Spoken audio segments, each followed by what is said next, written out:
Hey, good morning and welcome to Grace at Home this morning on this first Sunday of Advent. We're really excited here at Grace about this Christmas season, and it's always one of the highlights of the year for, I think, everybody a part of the church community, where we start to anticipate and celebrate what the arrival of a person named Jesus here on earth means for us. And it's incredible this season. It's filled with all sorts of stuff. If you're looking to be a part of this community in this season, either online or in person, we've got lots of stuff happening. We actually just had Our Lady's Christmas tea this past week, which is always one of the hits of the year. It was a great night, and we're excited just that we can get stuff like that back rolling. It's the first one in a few years, but we're really excited for more stuff like that. So for this Christmas season, as you may notice this morning, we're starting to shift a little bit of how we do church online, and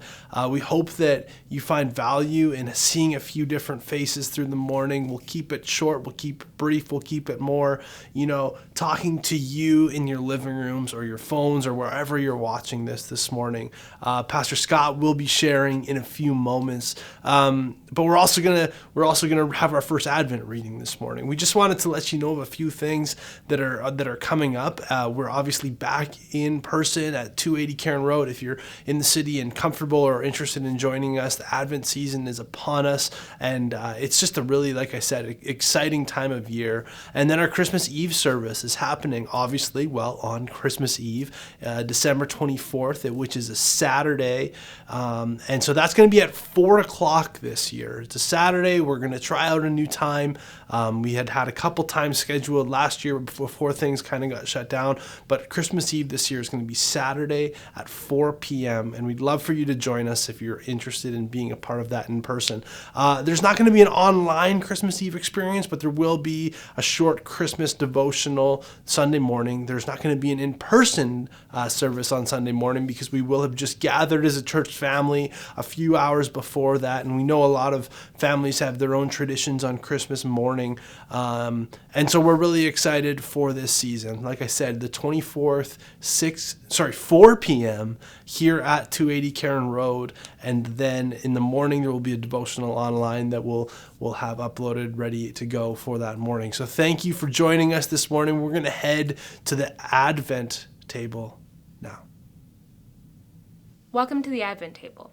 Each week we will light a candle in representation of Advent. This week, it's hope. We will also be reading from the Psalms. Our first psalm comes from chapter 33, verse 13 to 22. And this is what it says. From heaven the Lord looks down and sees all mankind. From his dwelling place he watches all who live on earth. He who forms the hearts of all, who considers everything they do. No king is saved by the size of his army. No warrior escapes by his great strength. A horse is a vain hope for deliverance.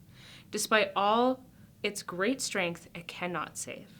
But the eyes of the Lord are on those who fear him, on those who hope in his unfailing love, to deliver them from death and keep them alive in famine. We wait in hope for the Lord. He is our help and shield. In him our hearts rejoice, for we trust in his holy name. May your unfailing love be with us, Lord, even as we put our hope in you. And we pray today that as you hear Scott's message, that your heart is stirred, that you see that hope begins in the dark. Hello, friends. Welcome to Grace Online, Church at Home. Welcome to the season of Advent. As you can see, things look a little different as we're moving into this season and will as we continue to expand our experience online with Church at Home. We are in the season of Advent. It is the 4 weeks leading up to Christmas, where we prepare for the birth of the Christ child among us. It's a season of waiting, of anticipating, of, in one sense, imagining that, like the ancient people of Israel, listening to the prophet's promise of a Redeemer, continue to wait for that promise to be fulfilled. It's almost as if we imagine ourselves living before the Messiah had come. We put ourselves back in the darkness and we wait for the light to shine. And in another sense, this is not a difficult leap for us to make. We see darkness all around us. We do eagerly wait for the Messiah to return, trusting in his words that no one knows the day or the hour, but that one day Jesus will come back and set everything to rights. And just like the ancient Israelites, our waiting has gone on for centuries. And yet we hope. Yet we pursue peace. We live in love and we experience great joy. Those are the 4 candles that we will be lighting through this season of Advent. Hope, peace, love, and joy. And this is the first Sunday, the Sunday of hope. Our hope begins in the dark because Advent begins in the dark. We are surrounded by darkness, figuratively and physically. The days continue to get shorter and colder. It's often dark when we leave for work in the morning and dark when we come home. And add to that the tragedy that we face that never seems to let up. There's sickness and brokenness. There's divorce and disease and death and destruction. Like darkness is all around us. And it threatens to snuff out our faith. We read the news reports. We see it in our own families. Darkness surrounds and often envelops us. But Advent invites us not to ignore that darkness, but to see a light that still shines in it. And this preparation is not for the weak of heart. Often our Advent season is reduced to like opening little paper windows with numbers on them, to eat the delicious daily chocolates that help us count down the days till Christmas. Sometimes we think of Advent as only the countdown, the waiting until that moment when the light shines. That the weeks leading up to it are filled with all sorts of parties and celebrations, and there's twinkling lights and there's Hallmark movies. It's joy to the world. And thank goodness for those things. Thank goodness for those moments of brightness in the midst of our darkness. For those of you like us who have already set up the tree at home and brought a little extra joy and light into your homes, good on you. It's okay to set up the tree. I usually wait till after Remembrance Day. But yeah, to have that tree set up and bring a little extra light into the darkness. But this Advent, I don't want us to just jump to the brightness of Christmas. I don't want us to ignore the darkness that's around us. But I want us to see the light in the midst of it. For those who are willing to observe Advent for what it really is, it's an adventure that begins in the dark. It's a month of darkness, of waiting, of promise deferred, of holding on in spite of everything that weighs us down. And in the midst of our preparation, peppered with that joy and celebration, we cannot ignore the dark. We cannot turn our back on the brokenness and pain in our own hearts, in our own families, and in the world around us, because Advent begins in the dark. It's a season for asking some hard questions, a season to open our eyes and see the world for what it really is. Because we can be tempted to isolate ourselves from the pain and strife, but we can only do it for so long. We know that families are torn apart, that homes are struggling just to keep food on the table. There's abuse and addiction. There's all manner of darkness around us. Fleming Rutledge, the Episcopal priest, puts it so starkly. She says, Advent teaches us to delay Christmas in order to experience it truly when it finally comes. Advent is designed to show us that the meaning of Christmas is diminished to the vanishing point if we're not willing to take fearless inventory of the darkness. So Advent begins in the dark. Our hope begins in the dark. Our hope that God still comes to us in the dark, that a light still shines in the darkness, and the darkness cannot overcome it. One of my favorite prophecies to read around the Advent season comes from Isaiah chapter 9. And I'd encourage you to read this passage over and over again through the week as you cling to hope in the dark. Isaiah chapter 9, verse 2-7 reads this way. It says, "The people walking in darkness have seen a great light. On those living in the land of deep darkness, a light has dawned. You have enlarged the nation and increased their joy. They rejoice before you as people rejoice at the harvest, as warriors rejoice when dividing the plunder. For as in the day of Midian's defeat, you have shattered the yoke that burdens them, the bar across their shoulders, the rod of their oppressor. Every warrior's boot used in battle and every garment rolled in blood will be destined for burning. It will be fuel for the fire. For to us a child is born.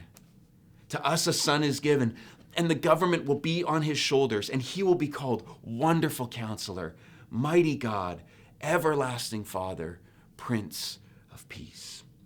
Of the greatness of his government and peace there will be no end. He will reign on David's throne and over his kingdom, establishing and upholding it with justice and righteousness from that time on and forever. The zeal of the Lord Almighty will accomplish this. Now the prophet Isaiah, speaking in his time to his people, hoping that one day a Messiah would come. The prophet Isaiah speaking to the people in Galilee who had known war and destruction. The land of Zebulun and Naphtali is what it opens up with in the first verse. It's full of gloom and anguish. They know darkness. Their enemies have crashed through the gates dozens of times. But the prophet foresees a day when a child would be born, one who would rule not with a sword and an iron fist, but with greatness and peace and justice and righteousness. And that the zeal of the Lord would accomplish it. God is zealous to see his kingdom come, to see rightness restored, to see justice and righteousness established firmly in the rule of the Messiah. Now, perhaps Isaiah had placed his hopes or pinned them on King Hezekiah, who was the king at the time, who was from the line of David, who was reforming the nation of Judah. After witnessing the destruction of the northern kingdom, his father Ahaz had been a wicked, evil king, but the people had had a child born to them who was making sweeping reforms in the nation. He was restoring the people in the temple to the worship of Yahweh alone. Hezekiah was a good king, but he was not the Messiah. He wasn't the one the people had hoped for. Yes, he had brought light, but he wasn't the great light. He didn't reign eternally. But as we, looking back on this passage in Isaiah, through the story of Jesus, we see that the prophet was speaking about someone far greater than any king Israel could have hoped for. It was far more reaching than just a good king who was on the throne in Jerusalem. For to us a child is born, to us a son is given. There is a Savior who has come into the world. It's Matthew, the first gospel writer, who ties the prophet Isaiah to the one that we call Jesus. After his baptism and temptation in the wilderness, we read these words in Matthew chapter 4, beginning with verse 12. It says, "When Jesus had heard that John had been put in prison, he withdrew to Galilee. Leaving Nazareth, where he was from, he went and lived in Capernaum, which was by the lake in the area of Zebulun and Naphtali, to fulfill what was said through the prophet Isaiah, land of Zebulun and land of Naphtali, the way of the sea, beyond the Jordan, Galilee of the Gentiles. The people living in darkness have seen a great light. On those living in the land of the shadow of death, a light has dawned." From that time on, Jesus began to preach, "Repent, for the kingdom of heaven has come near." This is the hope that we cling to in Advent. That when the lights go out, we're not alone. There is a light that has dawned. There is a child who has been born. We hope in Emmanuel, which was the name of Jesus, which means God with us. Jesus has come to us out of the land of Zebulun and Naphtali. In a time of great darkness, Jesus came to us. The people walking in darkness, those living in the land of deep darkness. I like that this is a beautiful metaphor for so many who have yet to see the light, walking without a light to guide them, many of them full of fear and anxiety. And the subtle change in language that Matthew does there with, it's not just a land of deep darkness, but it's the land of the shadow of death. I'm not sure what image that brings to you, but it screams of Psalm 23 for me, and likely for those who connected the dots for the first time when they read these passages about the light and life and death of Jesus. He was a good shepherd. Though I walk through the valley of the shadow of death, he was a child born to us. Those living in the land of deep darkness, those who walk in the land of the shadow of death, a light has dawned. And we have seen that great light. There's light at the end of the tunnel. There is hope. And That's what this morning is all about, hope. And our prayer this morning is that you might realize that that hope is based on a person, that a child was born to us, that the great light is a person, the mighty one, the Prince of Peace. Our hope is in the one called Jesus. And all of our Advent waiting is about his coming. It's preparing for the birth of this Christ child. Let every heart prepare him room. This is our Advent hope. And hope is more than just a fitful feeling. It's more than just the power of positive thinking. It's the bedrock of our faith. It's the solid thing that we stand on or cling to when darkness threatens to snuff out the light. Because we can live without a lot of things, but hope is not one of them. Our Advent journey invites us into this deep, abiding hope in the middle of the dark. And it's not like a Hallmark movie, like schmaltzy greeting card kind of hope. Often when we think about hope, we think of just wishful thinking. Like, I hope it's not too cold out this morning, or I hope I really get what I wanted for Christmas, or I hope to someday travel to Greece. We have this idea of like a hope. It's like a wish. It's wouldn't it be nice? We use the word to talk about ice cream flavors and favorite sneakers. Like, I hope they have the pumpkin spice ice cream, or I hope they have the shoes in my size. But we also use it for much weightier things, much heavier things. Like, I truly hope that my friends find their way through the difficult season that they're in, that my friend beats that cancer diagnosis. Today, my prayer is that our hope will be found in something far more grounded than wishful thinking, but that it would be in the reality of God with us. That God is indeed with us, that Jesus has come, that we might have life, that we might find our hope in him. This is my prayer. This is my hope for each of you today. But what happens when our hope is deferred? What happens when we place our hope in things that disappoint us? We hope for a relationship to work out, and then it doesn't. We hope for a job that we dreamed of, but then it gets offered to someone else. We hope that things would get better, but then they don't. Where do we turn? What sort of things have you hoped for? Maybe in this week or this month, maybe this year, some things that were really pressing on your heart, but that longing has remained unfulfilled. What do you do when that hope seems like it's been stripped away?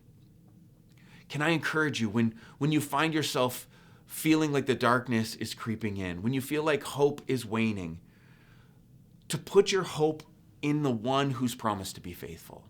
Not in the situation, not in the outcome that you had desired, but in the person who's walking with you through all of that.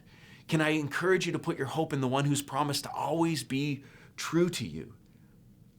To turn to the one who came to us as a child in a manger, that your hope will be found in Jesus. Because over and over again through the Psalms, we're encouraged to put our hope in the Lord. Psalm 25 is a great psalm of hope. In the third verse, the psalmist writes, "No one who hopes in you will ever be put to shame, but shame will come on those who are treacherous without cause." A couple of verses later, he continues, guide me in your truth and teach me, for you are God, my Savior, and my hope is in you all day long. And the psalm closes with the words, may integrity and uprightness protect me, because my hope, Lord, is in you. Protect me because my hope is in you. Our hope is in a person. Our hope is in God. It is not in our situations or the outcomes that we desire. This is the key to hope. It's where we place it. It's where we allow our hearts to lean. It's where we put our trust. And that trust needs to be placed in a person, not in our circumstance. And that person that we prepare for each year at Advent, this deliverer who is coming, this Messiah who has been born to us, is Emmanuel, is Jesus. But we don't always see him. We don't always recognize him. We don't always notice his fingerprints. So what do you do when it feels like even the hope that you've placed in him seems to be misplaced or you've been let down? These are real Advent questions.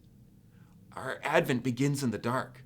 So we ask questions like, if God is so good, why is there so much darkness?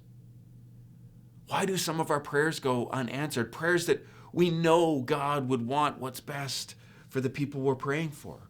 Why do we suffer? Why do others suffer? These are the honest questions of Advent, and there are no easy answers. There's only an invitation to walk with the one who will carry us through those questions. There's only an invitation to see the light in the midst of the darkness and to go to the light. Come with me for a minute on the road to Emmaus.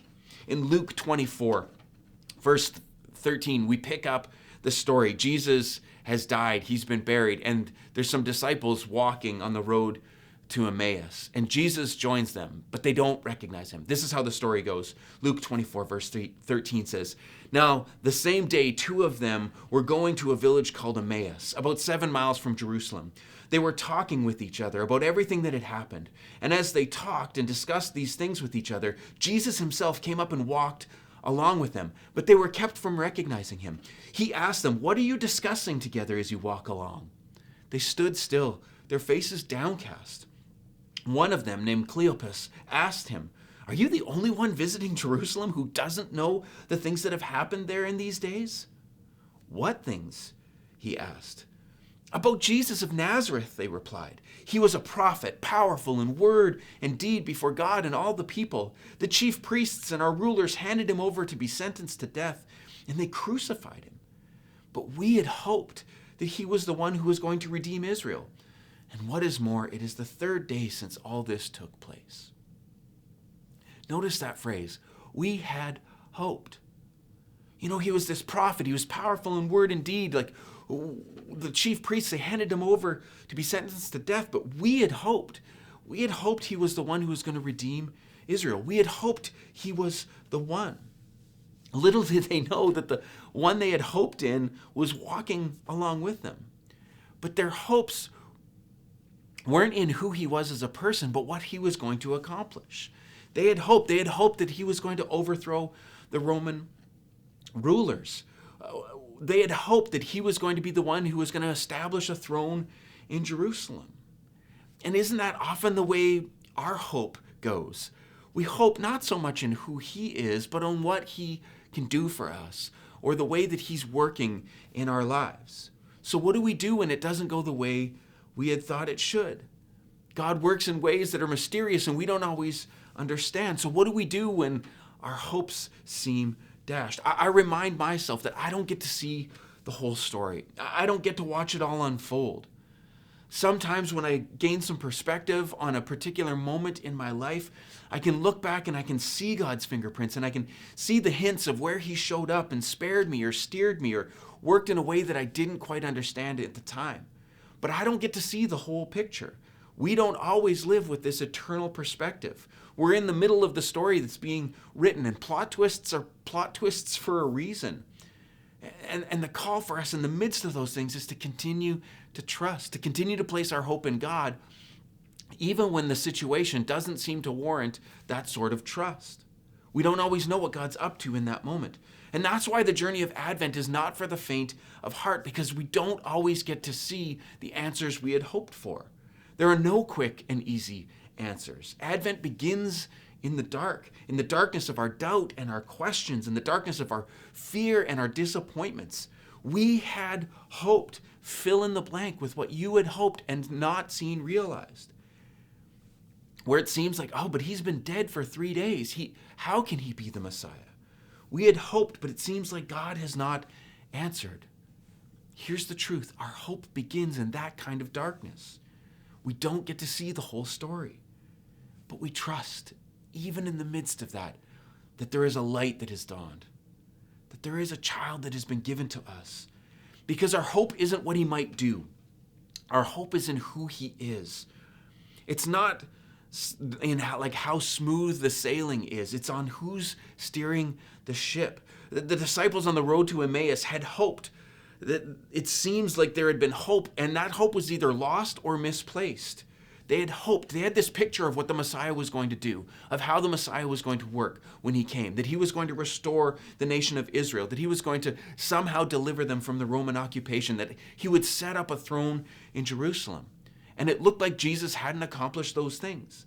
They had hoped, but they didn't recognize Jesus. They didn't see him for who he was and what his deliverance was going to look like. Let's go back into the story because it finishes up really in a beautiful way. They're walking with Jesus. They're discouraged by the news of his crucifixion. He's been lying dead now for 3 days. And they continue to explain the situation to Jesus.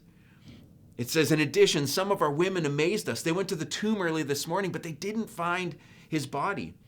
They came and told us that they had seen a vision of angels who said that he was still alive. And some of our companions went to the tomb and found it was just as the women had said, but they did not see Jesus. And he said to them, how foolish you are, and how slow to believe all the prophets have spoken. Did not the Messiah have to suffer all these things and then enter his glory? And beginning with Moses and all the prophets, he began to explain to them what was said in all the scriptures concerning himself. As they approached the village to which they were going, Jesus continued on as if he were going further. But they urged him strongly, saying, stay with us, for it's nearly evening and the day is almost over. So he went in and stayed with them. When he was at the table with them, he took bread, he gave thanks, he broke it and began to give it to them. Then their eyes were opened and they recognized him, and he disappeared from their sight. They asked each other, were not our hearts burning within us while he talked with us on the road and opened the scriptures to us? They got up at once and returned to Jerusalem. There they found the 11 and those who were with them assembled together, and they said, it's true, the Lord has risen. He appeared to Simon. And then the two told what had happened on the way and how Jesus was recognized by them when he broke the bread. They didn't recognize him. How often is that the case for us? Jesus is with us, but we don't recognize him as Emmanuel, walking with us in the midst of our darkness. We don't see how God is working. We don't see him in the shadows because we're so concerned about the darkness. We don't realize he's right there with us the whole time. Sometimes when we look back, we get to see the fingerprints. But often when we're in the middle of it, we lose hope. We had hoped. We'd hoped the story would turn out differently. We had hoped things would be easier. We had hoped. Well, the invitation this morning, as our Advent begins in the dark, is to place our hope in the person, not in the circumstances.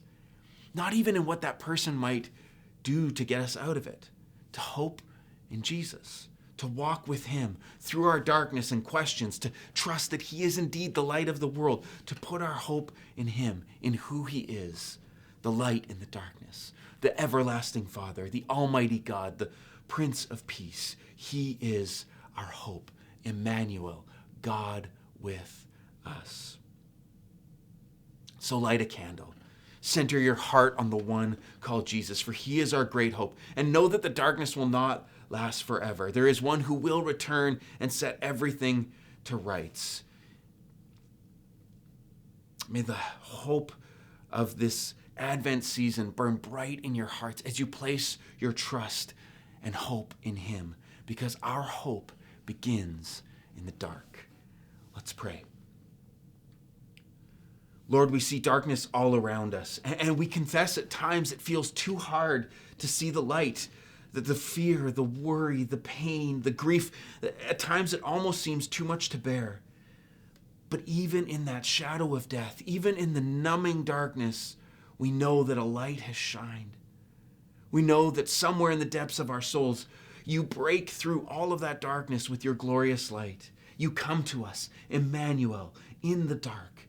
Our hope begins in the darkest places. You lead us into your wonderful light. And I pray that each person listening to this message this morning would not only place their hope in you, but would sense the incredible strength and comfort that comes when we do that. That they would feel the solid rock under their feet, that the sinking would stop, the spinning would cease, that they would see the light. Jesus, we put our hope and our trust in you, for you are the mighty God in whose name we pray. Amen. Amen. Thank you so much for joining us in this first Sunday in the season of Advent. Remember to check out the website for all the Christmas goings on. We would love for you to join us, if you're comfortable, in person on Christmas Eve at 4 o'clock for our Silent Night by Candlelight service. But until we get into all of those festivities and all of the activity that surrounds this season, we pray that this Advent would be a deep and meaningful time for you to just put your hope in Jesus. And if you've made a decision to trust Jesus in a new or significant way today, we'd love to hear from you. We'd love to pray with you. I'd love to get a text or an email from you, even right now, if you wanted to fill that out, and so that we can encourage one another as we put our hope in him. Scott@gracewinnipeg.ca if you want to send me a quick note. I'd love to pray with you. But as we go with this Advent benediction as we wait in the dark. May your day be blessed by moments of quietness, light in your darkness, strength in your weakness, grace in your meekness, joy in your gladness, peace in your stillness. May your day be blessed. In the name of the Father, and of the Son, and of the Holy Spirit. Amen. Peace to you.